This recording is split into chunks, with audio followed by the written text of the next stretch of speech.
reporting for Katie Chats here in downtown Toronto with producer, director, host, and writer George TSIOUTSIOULAS. How did you get the nickname That Guy? I feel like I should sit up straight. Am I slouching? Yes, you must sit straight. Okay, yes. That Guy. Well, my last name is TSIOUTSIOULAS, which thank you for not mangling it too much. So, yeah, I was always, you know, hey, you're that guy from that show, or you're that guy. So it just kind of stuck one day. Actually, the longer version is I was actually standing at a urinal. And, you know, when you kind of, you know, you're looking forward, doing whatever you're doing, and I felt somebody looking from the side, and he said, hey, you're that guy. So that was kind of the last straw that broke the camel's back. I said, okay, I'm that guy. So my website was, you know, that guy.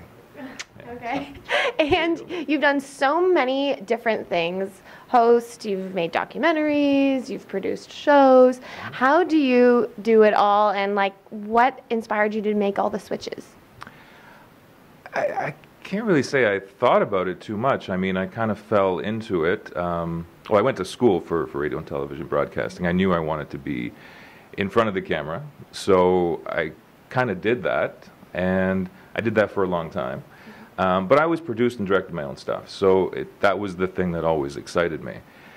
And then I just went full force into it. A few years ago, with my documentary, The Story of Furious Pete, got a lot of attention for that one. That was an interesting experience.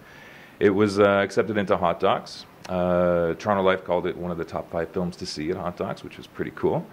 And it was about a professional. See, I knew I was dealing with something that was interesting, because anytime I told anybody what I was working on, I said, well, it's about a professional competitive eater who used to be anorexic. And the reaction was always like, yeah, exactly.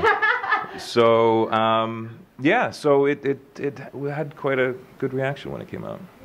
And you've interviewed a number of celebs yourself as a host, including Brad Pitt and Britney Spears. What advice would you give to someone like me who's starting out? You know, I don't know. I can only speak for myself. I don't like watching people on TV who I feel are not real. And that's the hardest thing. I mean, you know, there's lights over here, there's people around, they're watching you. The hardest thing to do is to just be yourself and be natural. But I think that comes across, you know, when you're speaking to somebody, if you're giving something real, instead of the standard cookie cutter, hi, whatever, you know, I think you get something good back. So, yeah, just be yourself. You produced the show Lakeshore a few years ago. Did you expect it to get so much buzz and controversy? No, not as much as it did. I was brought on board to create the sizzle reel, to direct it, and to, I guess, help create some hype, and we did. But then it became a whole other thing. Yeah, that was a really, really strange experience. It was, I mean, Perez Hilton was talking about it at one point, The Hollywood Reporter. People turned it into something it wasn't. It was supposed to be sort of a fun, dumb show. You know, 8 different personalities, putting them all in one room, each of them thinking that their nationality was the best. And at the end of the day, we were going to make each of them learn about the other person.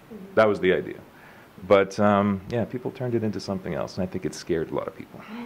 What are you currently working on?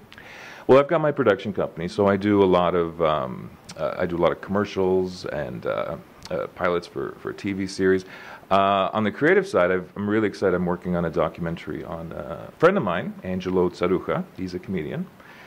And it's, I mean, his story is, in a nutshell, 35 years old, he decided to really go full force into following his dream of being a comedian, which, I mean, to me, that's the scariest and craziest profession ever.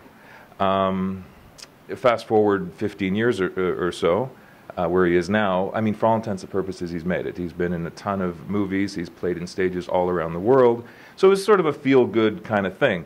But it just, I've been working on it for a few years, but it didn't have that big thing. It was missing something.